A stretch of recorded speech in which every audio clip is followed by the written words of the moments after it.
Hey, true crime lovers, we're happy to let you guys know that our podcast has been nominated for 4 different categories in the People's Podcast Awards. So if you're enjoying the podcast, we'd be honored if you could log in and leave us a vote. More information can be found on our website's Go Vote section. Links in the description. Let's get on with the show. Welcome, y'all. Hey, Sherri. Hey, Tammy. How you doing? I'm good. We just had a huge lightning strike outside. I'm pretty sure I had a mini stroke. It was kind of awesome, y'all. It was, woo, it was close. Yeah, it was. While we're recording this, hopefully we will not lose power because that will really screw things up. And hopefully y'all won't hear the storm outside when it starts raining because I think it's going to be a pretty big one. Yeah. But I think Harold's right. 5-10 minutes and it's going to be gone. Agree. Yeah. So what's new? Not a whole lot. I'm finally back to a normal schedule starting next week.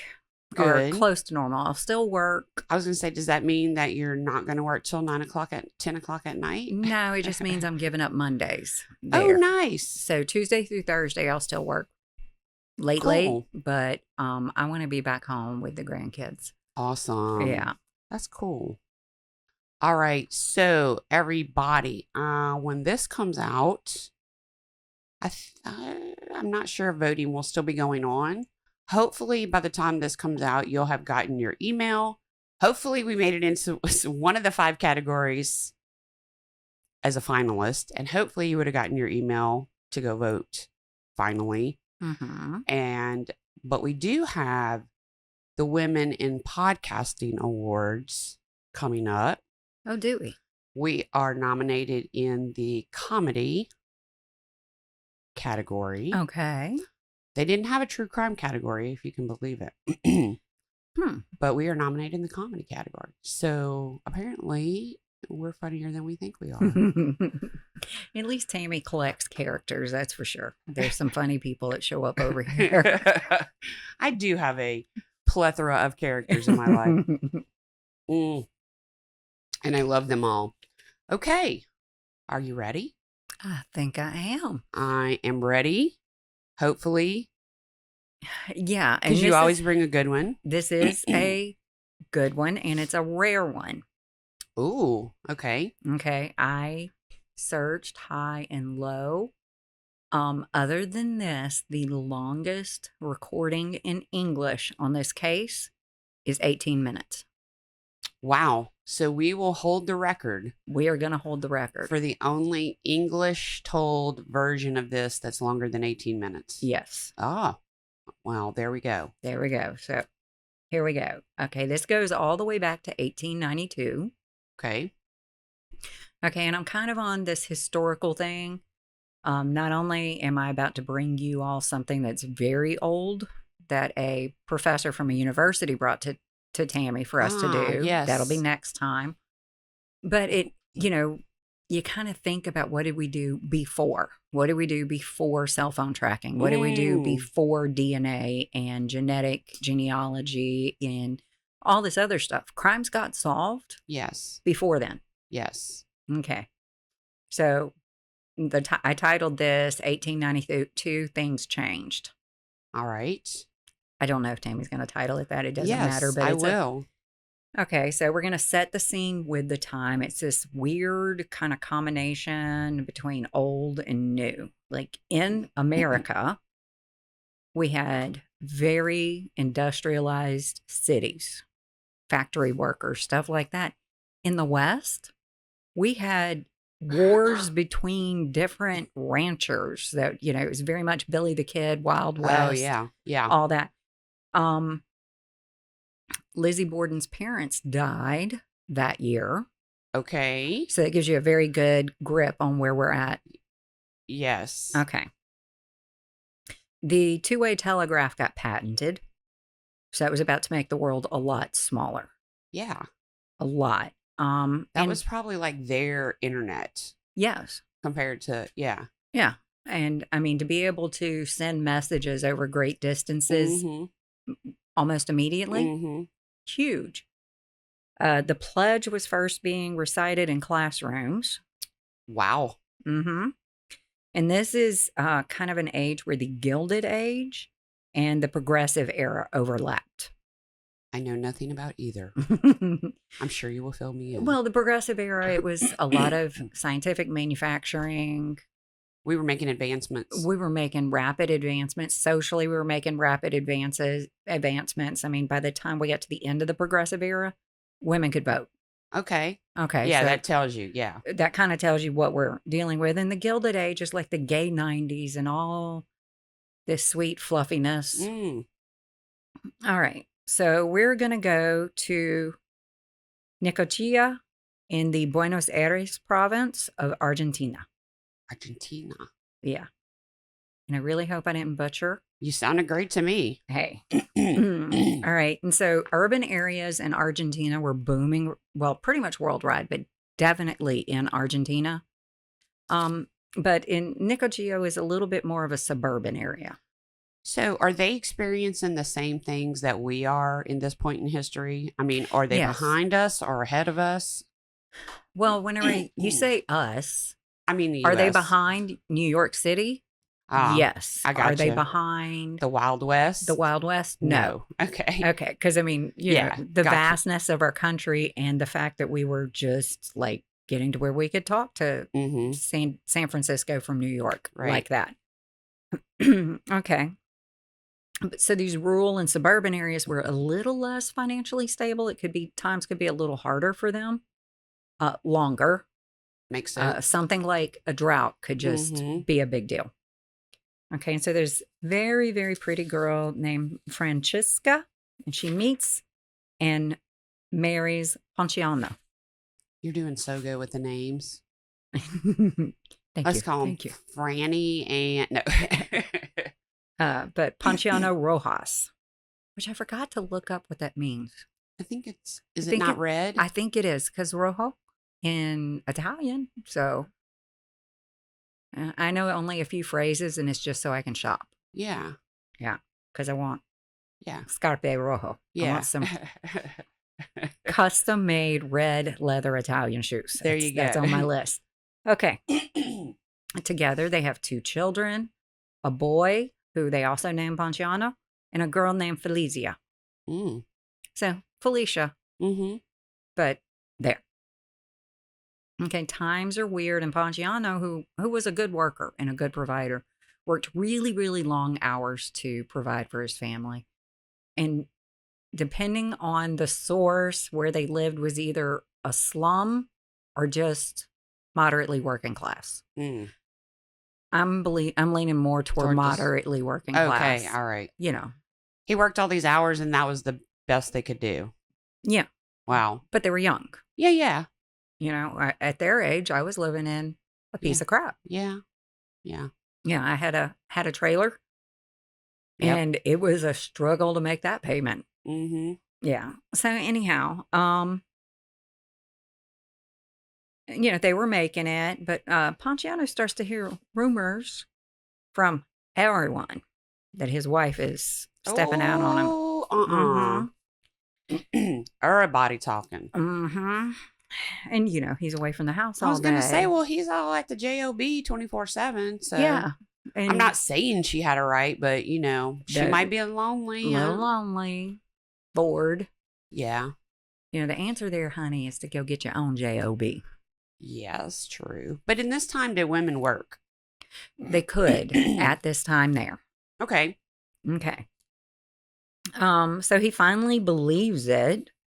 I couldn't really find out who or why, like who told him and why he finally believed it, or if he just had enough, or if there were enough signs. Or, He had been bombarded with it enough. Maybe Yeah. he was just like, okay, fine. So Ponciano tells her, I'm going to leave you and I'm taking the kids. Wow, that's some shit for a man to take the kids in the Uh-huh. 1800s. And, you know, this freaks her out. And although the rules had changed, like literally only 30 years before, were women considered equal citizens to men. Mm-hmm. It wasn't like this half of a human thing, Mm-hmm.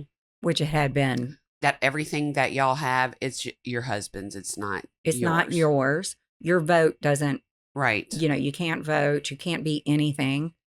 And I really think that in some places, I'm not sure about Argentina, a woman was not counted As a citizen, like, as a person. yeah.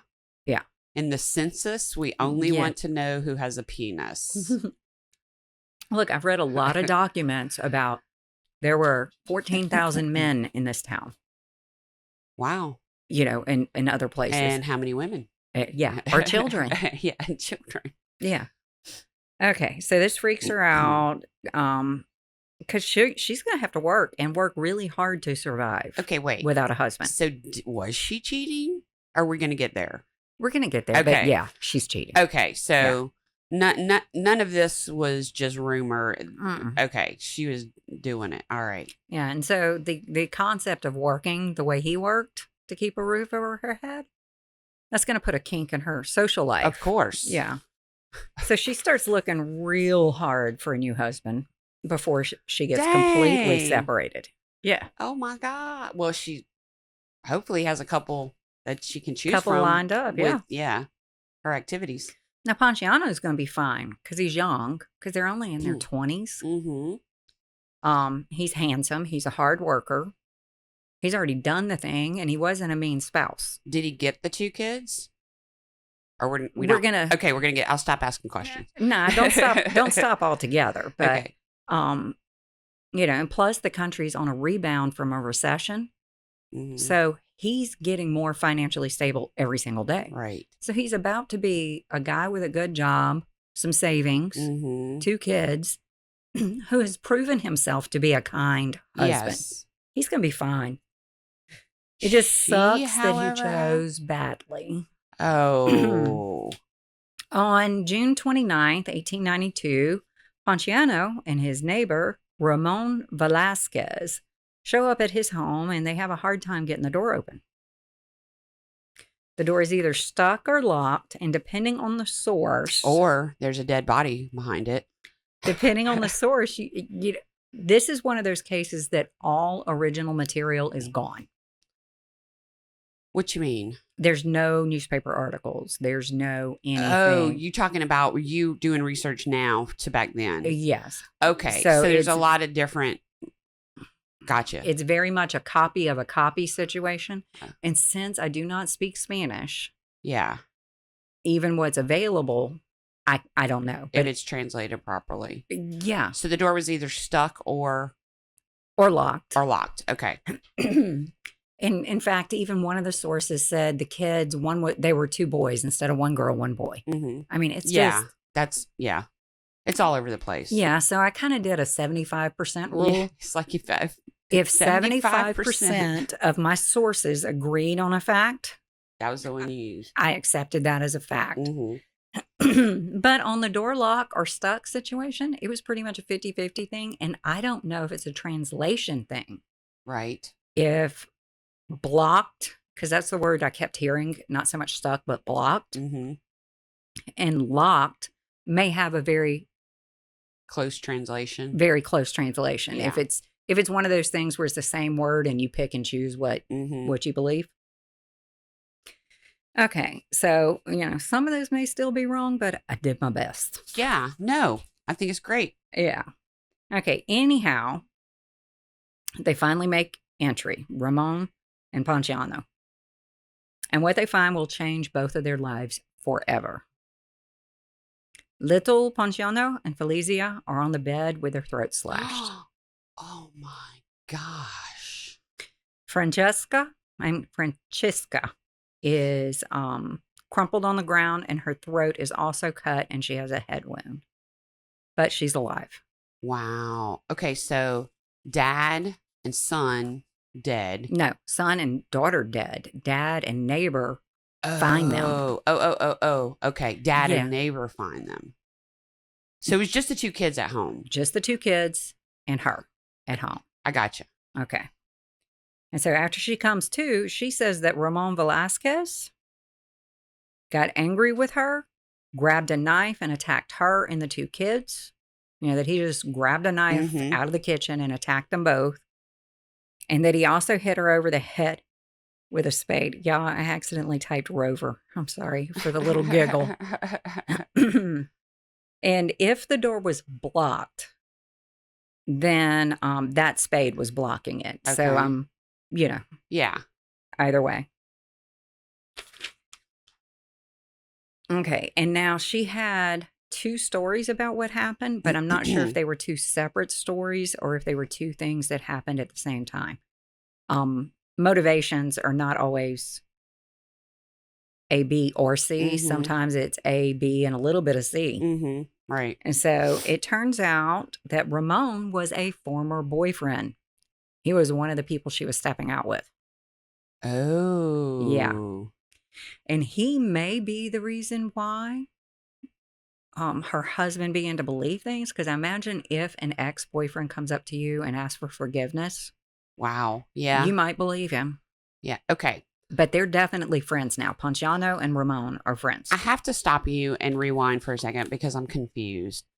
The mom and the two kids were home, or a neighbor and the two kids? Like, was Mom and the two kids are home. Okay. And then Neighbor and dad come to break in. Well, try to get in and they can't. Yes. So two kids are passed. The mom is still alive. Yes. Injured and alive. And she is saying Ramon did this to them, and that's one of her old flames. I'm okay. I'm on point now. Yeah. And it would have been even more confusing if I put all their names on. Well, I think that's what's getting me are the names. So I'm straight now. Like Ramon actually has about 6 names. So do both Poncianos. No. I have an aunt who's got 14 names. Could you imagine every time you say one of the people in the story, it's like Bob, Sue, blah, blah, blah, blah, blah, blah, blah, blah. Yeah. And even went to the store and he saw. Francesca has another 3 names at the end of hers. No, I'm good with just a So I'm trying to keep it simple. Yeah, I just hate it when there's a junior and it's not English speaking, so I can't just say junior. Yeah. Because you can. I think now we're pretty much past. Yeah, you can So say. pretty much if I'm saying Ponciano, yeah, he's the one that's alive. True. Yeah. We're there. Okay. So she said that she had rejected Ramon's advances earlier that day and he was mad. And then she also said that her husband had sent Ramon to come collect her children and bring them to her husband. So Ramon was going to be the one who that just changed custody. Could you not, like, is your mom not around? Like, do you have to get her boyfriend to do this? Or ex-boyfriend. Right. And one of the reasons why y'all broke up. And so she said things got out of hand. He got very mad with her, grabbed the knife, attacked her and the 2 children, slitting all 3 of their throats, and then hit her with a spade. And she lost consciousness and he left. Okay. I'm with you. So everyone was really shocked because Ramon was considered an upstanding guy and pretty normal. All right. Okay. He was a farm laborer. He worked every day. He just did what he was supposed to do. I have not heard that he was married. Okay. But I have not heard a lot of things that I'd like to know about this case. Yeah, There's just so little available. And he was arrested and he was put through a brutal interrogation. Not just several beatings a day. I was going to say, this is back when interrogations were a lot different. Yeah. And they didn't even have to hit you with things that wouldn't mark you. They didn't care if they marked you. Bless his little heart. At one point during this several days he was being interrogated, they actually brought the bodies of the kids to his cell and made him sleep in the cell with these 2 little babies. Oh my God. And these are little babies. Yeah. They're not like 10 and 14, which is bad enough. This is a 6-year-old and a 4-year-old. Yeah, that's, Yeah. And they're decomposing. And, one of the guards dressed up like a ghost to scare him I'm into confessing. assuming they're doing all this to get him to confess. And he's just like, I didn't do it. I didn't do it. And he stayed firm. Even after all of the stuff they did to him. He just stayed firm. So, I mean, that makes me feel like he really didn't do it. So, we will see. He kept telling police, not only did I not do it, I have an alibi with witnesses. Wow. I was someplace else with people. And I doubt that they understood psychology enough to do that tricky dicky thing that cops do. Well, if you did it, how would you have done it to work the confession out of you that Yeah. way? I don't know if they were at that. I'm going to pretty much guarantee they weren't at that point because of this Yeah. investigation. Okay. As word got out that Ramon had been arrested, his friends came forward and testified that Ramon had in fact been with them. He Yeah. was not lying. He was nowhere near this home during the hours that this could have happened. Did they let him go? They did. Okay. And About so, to say. yeah. And this has been days now. Right. So if there was a mad robber running around or.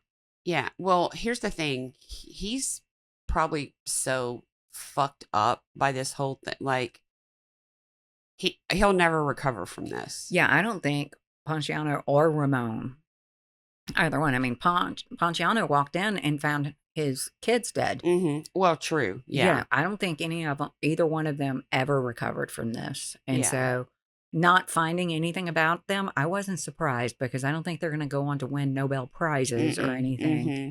No. You know, if they didn't become complete drunkards after this and just Right. kind of waste away, I'd be surprised. Right. Right. Not exactly trauma therapy back then. No.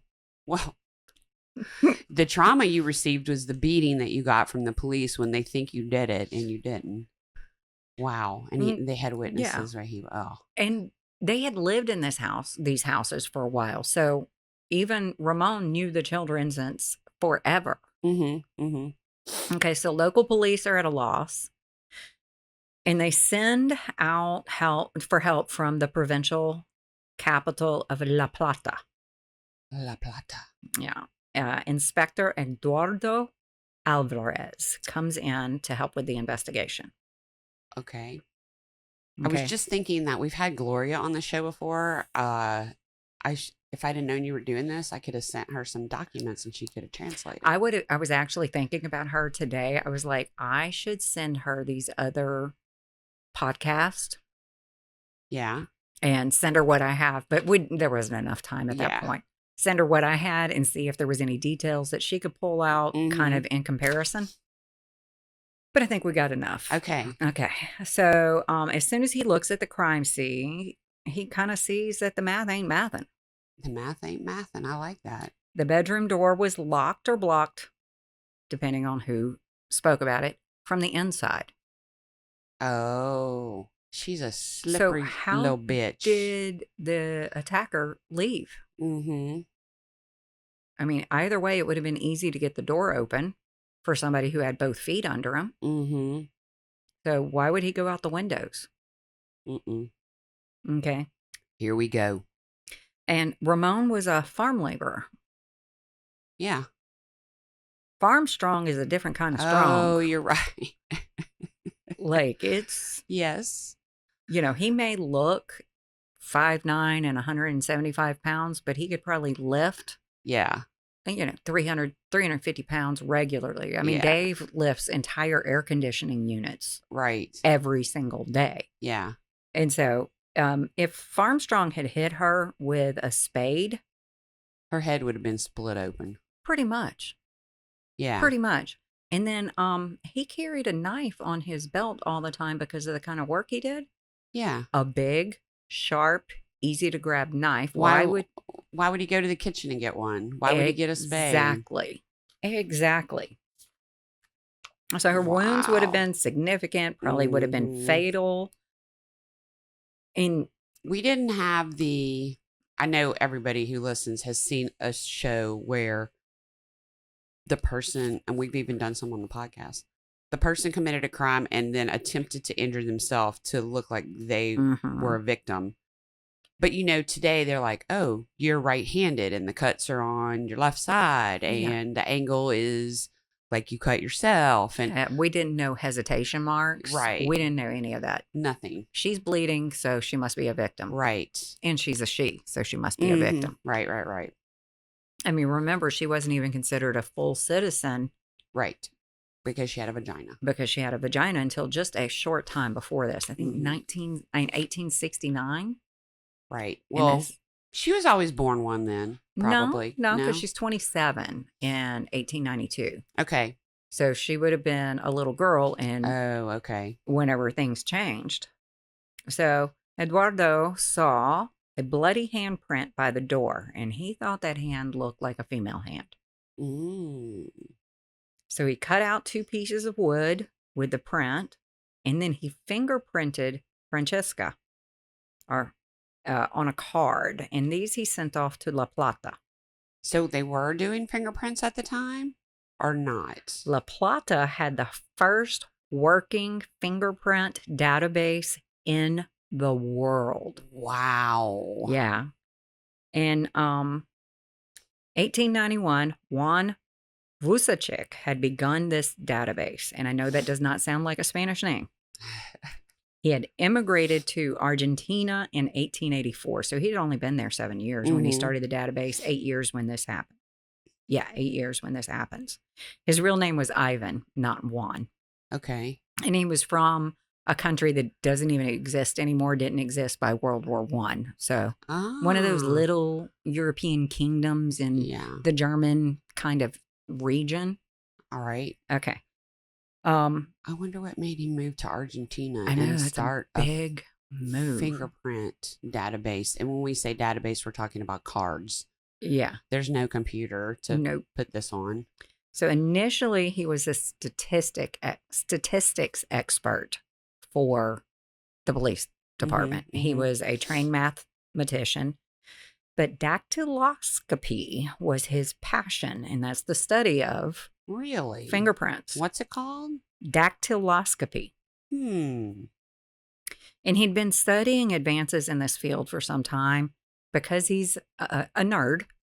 He read scientific journals, and somebody had done a article on it. A French guy who was working on this had done an article on it.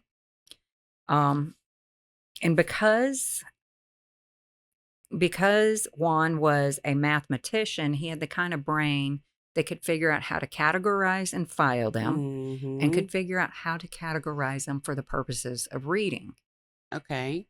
Because there's, some basics that you can eliminate from. Well, I mean, Whirls, you can't, swirls. You also can't put them in the person's alphabetical order because you don't know who did the crime necessarily. Exactly. So you can just pull John Smith's fingerprints. But he could look at fingerprints and figure out that we can eliminate, every look will eliminate 75% of the population, because there's 4 different types, and then there's 4 different things of this. He developed a way. Yeah, absolutely ingenious. And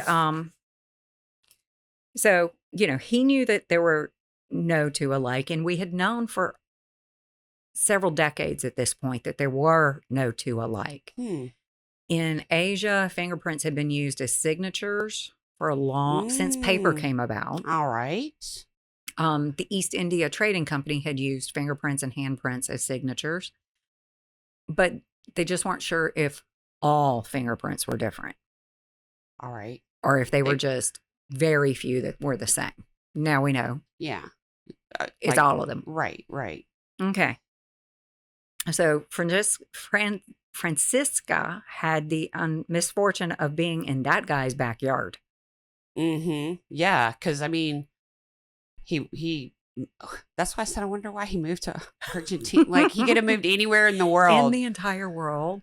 And I really almost ran off on a rabbit trail to find that out. But I have a feeling with this guy, that would have been another hour. Oh, because he's already so interesting. Yeah. And so if we found out he had to run away from something, one article I saw on him said he was part Argentinian. Oh, okay. So he may have just... Yeah. And Europe at that time, it wasn't there was so much going on. Volatile. Very volatile. Yeah. We had World War II coming up very quickly on this. And, a lot of crap went down in the 20 years leading up to it. Okay. So whenever Juan declared that the prints were a match between the door and her. All right. When confronted with this evidence, Francisca confessed immediately. Yeah. I have a vagina. I'll talk. I'll talk. She claimed that she was miserable at the thought of living without her children and wanted to kill them and herself, but that she had chickened out on killing herself. Maybe you shouldn't have let people put their penises in you. Yeah, just maybe. Gosh. Yeah, but there was witness testimony that said that she had a new boyfriend she was hoping to marry, and he was known to hate children. Oh. Kind of smacks a little bit of Susan Smith there, doesn't it? Wow. There's nothing new under the sun, huh? No. Bitches be bitches. Even in 1892. So Francesca was charged and convicted. The death penalty was illegal to use on women in Argentina at the time. I believe that. So she was sentenced to life in prison. I have no clue really what happened to her after that. I have heard that it was the first prison she stayed there until she died. My guess would be she did 20 years, and if she was a good inmate or good prisoner, she would have been released. That would have been my guess. And that might be so. And we just don't know. Because she was only 27 in 1892, she could have very easily lived well into the 20th century. Yeah. Like she could have seen TVs and right. You know, the beginning of the space race. Mm-hmm. She probably wouldn't have made it to 69, but yeah, made it pretty far. Okay.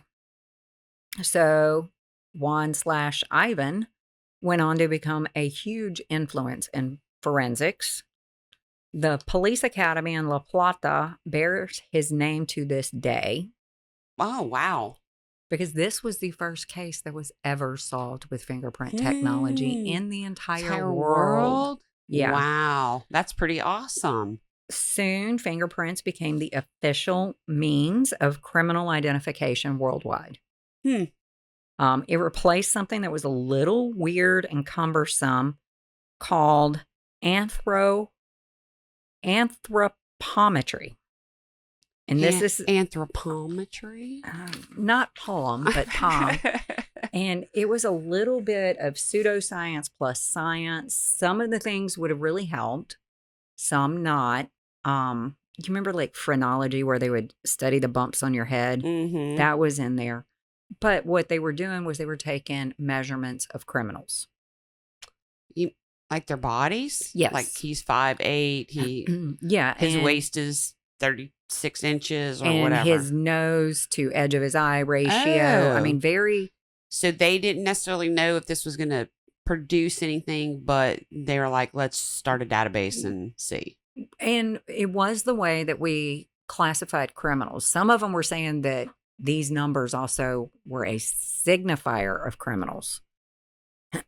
Like because you have certain bumps on your head. Okay. But it was at least something that worldwide we were using as for identification purposes. Yeah. You know, the length of his pointer finger, stuff like that. So if you had somebody that was claiming, oh, I'm not John Smith. Oh, I'm Bob Jones.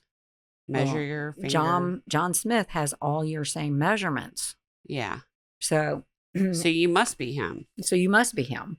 Sort of like a fingerprint of your whole body. Yeah. I mean, it had a little bit of validity. I was going to say, it sounds a little. But how cumbersome is that? Yeah. To strip a prisoner down and measure him and do mathematic computations on the ratio of, you know, his. I just don't see it. Honestly, I just don't see it really having any validity in terms of. Yeah, the best thing it seemed to be for was classifying prisoners. Yeah. And not for investigative purposes at all. Because, you know, there's no photographs. There's no way you can say if a man's index finger is, you know, 3.5 inches. That's pretty long, I guess, maybe. Like, anyway. I don't know. Mine's.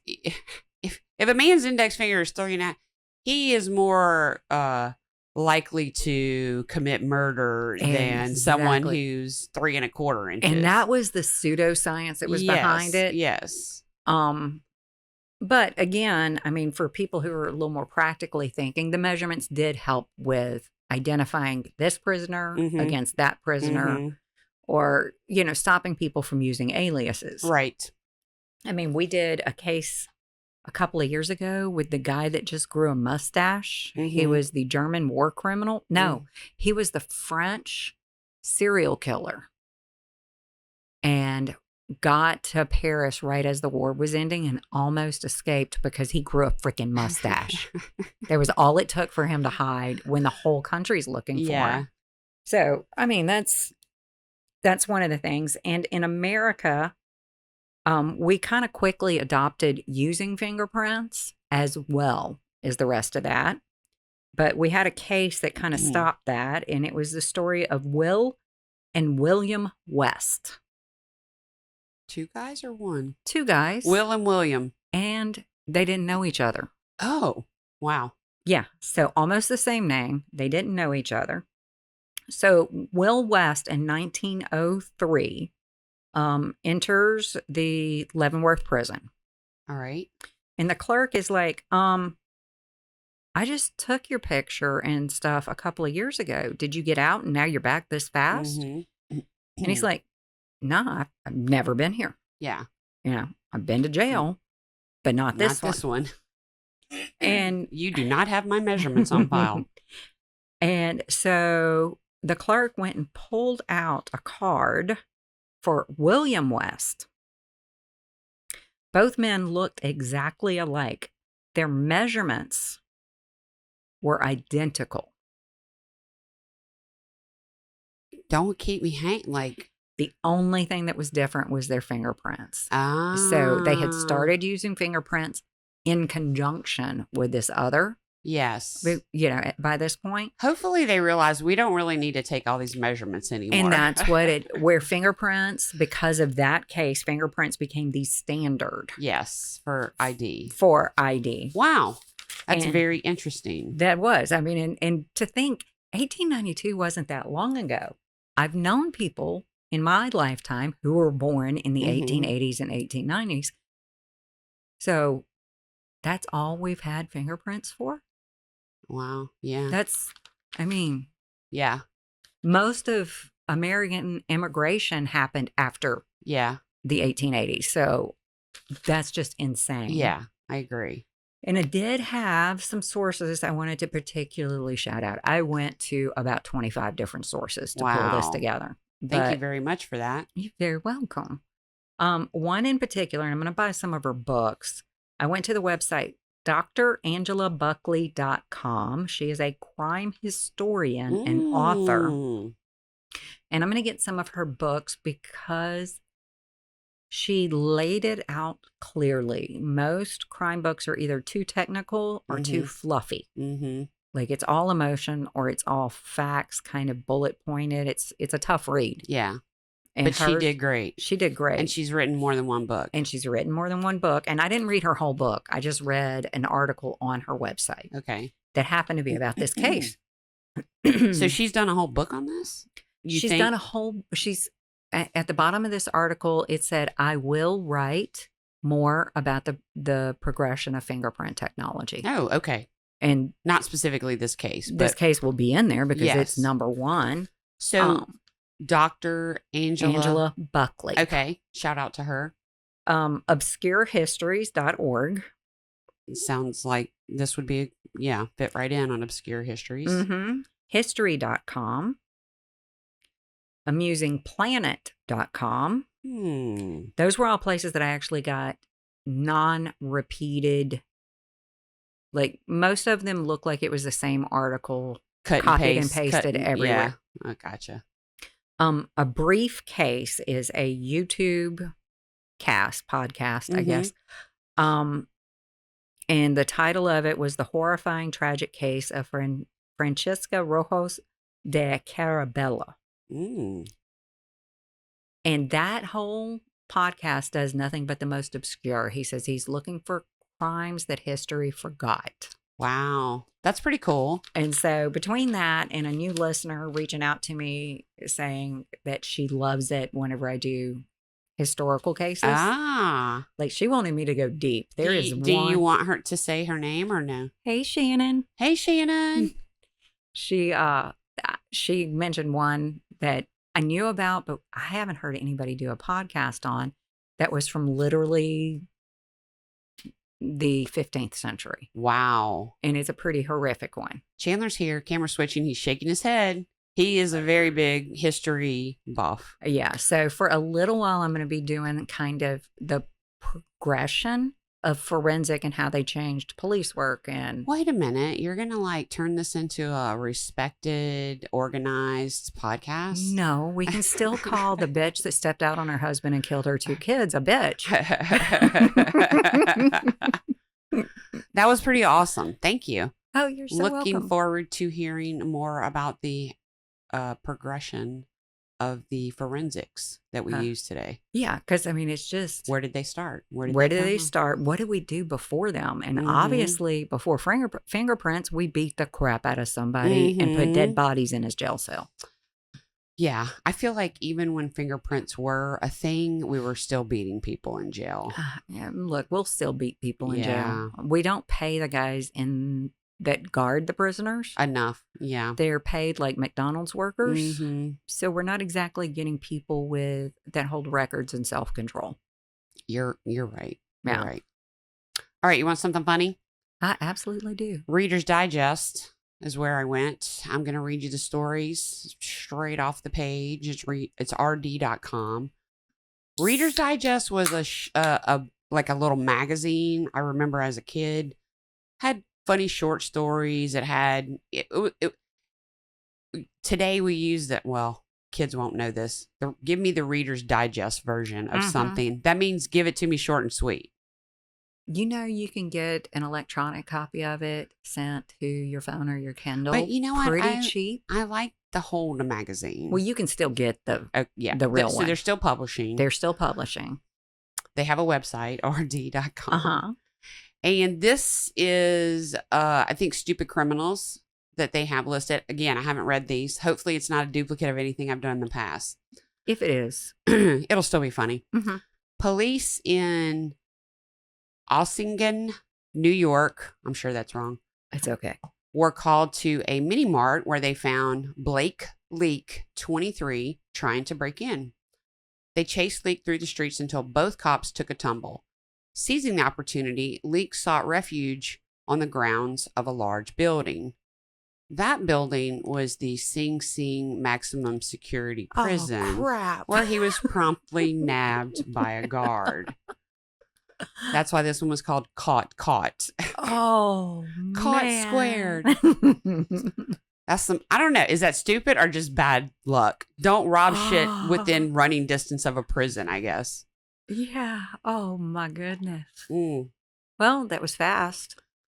All right. This one is the case of the liquor store Lothario. Okay. Scottish shoplifter Aaron Morrison was picked up after pinching a bottle of vodka from a liquor store. It didn't take Sherlock Holmes to find Morrison, though. His name and phone number were left with the clerk after asking her out on a date. Yes. Oh. So that's, yeah. I'm going to rob you. Here's my name and number. Call me. Mm-hmm. The lowest high there is. For a trio of drug thieves, it was their lucky day. They broke into a home in Silver Springs, Florida, and discovered 3 jars of cocaine. Oh, God. I feel like I've done this one. They took it home and snorted the contents. That's when they discovered that the jars were, in fact, urns, and they were snorting the cremains of the victim's husband and 2 dogs. Oh, which one do you think is worse? Snorting cocaine or ashes? I don't No, know. the husband or the dogs, human or canine? I mean, they both creep me out. I feel like a human would be worse. Just, I don't know. There's a straight line of this is creepy, Mhm. and then I veer off left and right. Like the human, it's more desecration. Mm-hmm. The dog, though? I mean, but What- it was, they Oh. thought it was coke. They didn't know that they were snorting humans and dogs, or a human and a dog. And, okay, human ashes do not look like cocaine. I have seen both. They do not look alike. These are stupid criminals. These are very stupid criminals. Those human ashes and dog ashes, those are chunky. Bonus Coke. It's clumped up. Let's chew it. Oh my God. Gross. Okay. The case of the not so devoted dad. Okay.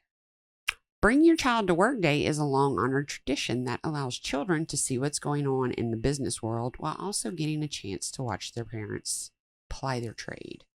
One crook brought his young son along with him on a job, which happened to be robbing a pet shop. The criminal was caught soon after robbing the pet shop, minus something important, his son. Oh. Yeah. Bring your child to work day and you leave your child at the crime scene. Okay, let's see. This may be the last one, if it's funny enough, if it merits being last.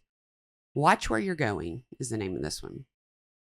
As two men waited in line at the coffee shop to pay their bill, a third cut in front of them. He threw a drink at the clerk and demanded all the money from the till. Temporarily surprised, the men quickly recovered and handcuffed the crook.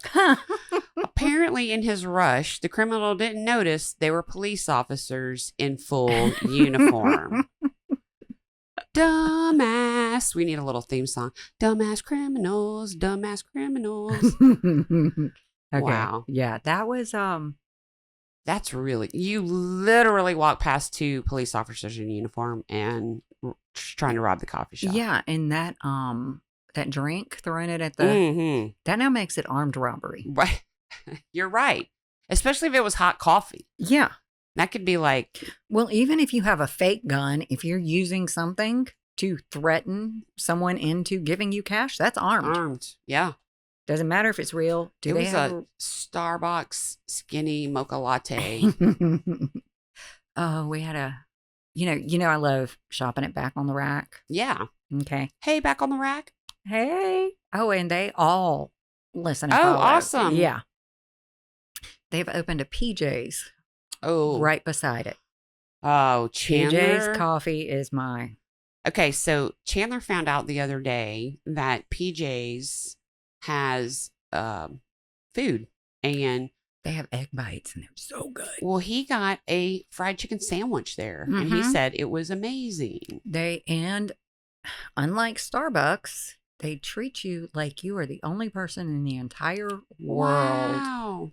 So you pull up. I don't go there but once every couple of months because I've done my coffee drinking before the world wakes up. That's me too. I drink my coffee at home with lots of cream and sugar in it. And I drink mine. If I drink day coffee, if it's not a treat, PJ's is a treat for me. I'm just a black coffee girl, so there's no point in me going anywhere else. But they have a sugar-free almond syrup and a sugar-free vanilla syrup that they will put in my latte, and it tastes like wedding cake coffee. Oh my gosh. And it was their suggestion. Oh, wow. Yeah. That's awesome. That is awesome. Well, shout out to local PJs. Go get you some hot coffee. And that I only said that because we talked about coffee. Yeah. Says the coffie shop robber. Yeah, the coffee shop robber. And if somebody was robbing my coffee shop, I'd beat them down.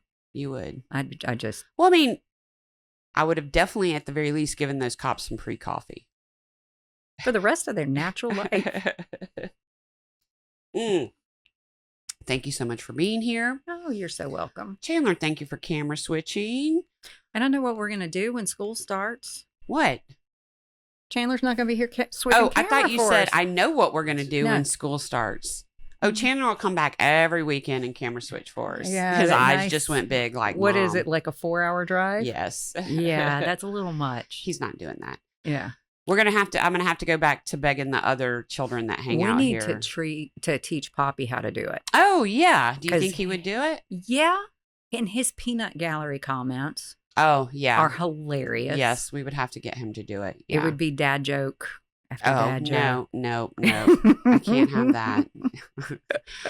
All right. So the normal housekeeping. Remember to go to Patreon, Patreon/grits, and Patreon members. I love you so much. Thank you so much. I know I owe you a mini-sode. I think I'm going to get my children to do a Patreon episode where they tell stories on me. That's a good one. Called Get to Know Tammy.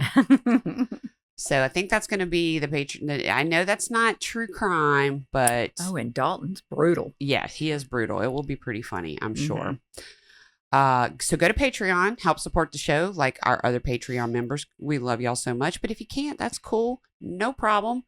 Go to YouTube and subscribe. We're still trying to hit that 1,000 listener, follower, subscriber. Use all the words, Tammy. Yeah, but why not become the listener and follower on the other platforms too? Because Absolutely. that helps out. It does. So go to TikTok. Just, take 10 minutes, go to all your social medias and like us and follow us and subscribe to us. And it will really help us out a lot. Again, I will be posting some information on the Women in Podcasting Awards and would love for you to go vote. That voting, I think, goes through October. So it's from August to October. So awesome. We have a long window there to gather all of our friends, all of our gritsters to go vote for us. And did I miss anything? I think that's it. All right. Thank you again. Thank you, so Chandler. welcome. We love y'all. Tell your mom and him to listen, and we're going to let Zydeco Mike take us out.